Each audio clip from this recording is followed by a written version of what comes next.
Selena Gomez, the luminous singer-actress whose journey from Disney darling to mental health advocate has inspired millions, unveiled a deeply personal facet of her psyche during a poignant address at Fortune's Most Powerful Women conference. At 33, Gomez, fresh from a fairy tale wedding to music producer Benny Blanco, confessed to a post-nuptial meltdown that gripped her in sobs, her mind racing to catastrophic what-ifs, despite the joy encircling her. "This is how I work personally, but when something great happens in my life, I expect something bad to happen," she shared, her voice carrying the tremor of someone who's battled anxiety's shadows long enough to name them. This mindset, she elaborated, catapults her into preemptive dread, transforming milestones into minefields of apprehension. The ceremony itself, held on September 27 at the enchanting Seacrest Nursery in Santa Barbara, California, was a vision of rustic romance, vine-draped arches, wildflower cascades, and sunset hues bathing the couple in golden light. Gomez, radiant in a custom lace Ralph Lauren gown that skimmed her curves with ethereal simplicity, walked the aisle exuding poise, her bouquet of white peonies a symbol of fresh starts. Blanco, 37, complimented her in a tailored tuxedo by the same designer, his ensemble accented by a diamond watch glinting with estimated $1 million worth of sparkle, a nod to his producer's flair for extravagance. Vows exchanged under a canopy of stars promised eternity, guests toasting with champagne flutes as laughter mingled with ocean breezes. Yet, mere moments after the I do's, as confetti settled and embraces lingered, Gomez's euphoria fractured. "I got married and then I was sobbing because I was like, I'm gonna die the next day," she revealed, the rawness of the memory drawing empathetic nods from the audience.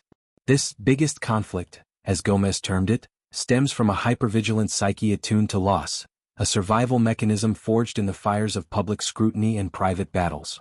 From lupus diagnoses to bipolar revelations, Gomez has chronicled her struggles with unflinching bravery, turning pain into purpose via her rare impact fund and documentary, My Mind and Me. Her anxiety manifests as anticipatory grief, where positivity triggers a counterbalance of fear. So instead of being present and saying, "Okay, wow, we've done a great thing," which I do, I'm always thinking, "Okay, but this could all go away tomorrow, so how can I make sure that doesn't happen?" The irony is cruel. Her very efforts to safeguard joy inadvertently dim it, trapping her in a loop of overanalysis. "I just think that's a little life thing," she added with wry humor, universalizing her experience to underscore its commonality. Blanco, her partner since 2023, emerges as a stabilizing force in this narrative. Their courtship, sparked amid Hollywood's whirlwind, blossomed through shared vulnerabilities, late-night songwriting sessions evolving into profound intimacy. Blanco's humor and steadiness contrast Gomez's intensity, a yin-yang dynamic evident in collaborative tracks like remixes of Calm Down. Post-wedding, his presence likely anchored her through the sobs, a quiet reminder that love endures scrutiny. The couple's ceremony, intimate yet star-studded, reflected this. Vows infused with inside jokes, dances to personal playlists, a cake tiered with flavors evoking childhood comforts. Yet Gomez's reaction highlights marriage's paradox. For some, it's not endpoint but precipice, amplifying stakes and vulnerability's glare.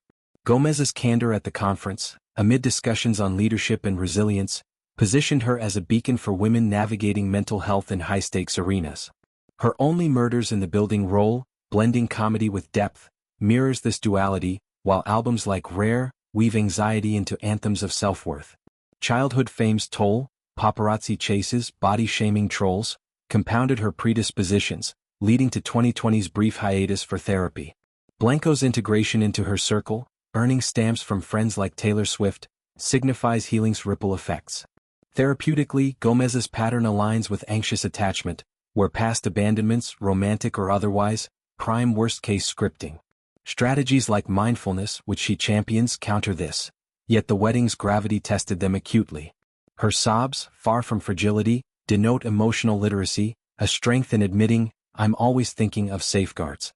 This confession fosters connection, inviting others to voice similar shadows.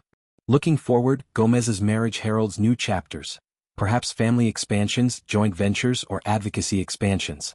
Her story, from sobbing bride to empowered speaker, affirms that joy and fear coexist, their dance yielding growth. In Blanco's arms, amid nursery blooms, she learned presence's power, not erasing dread, but coexisting with it, a testament to love's quiet victories.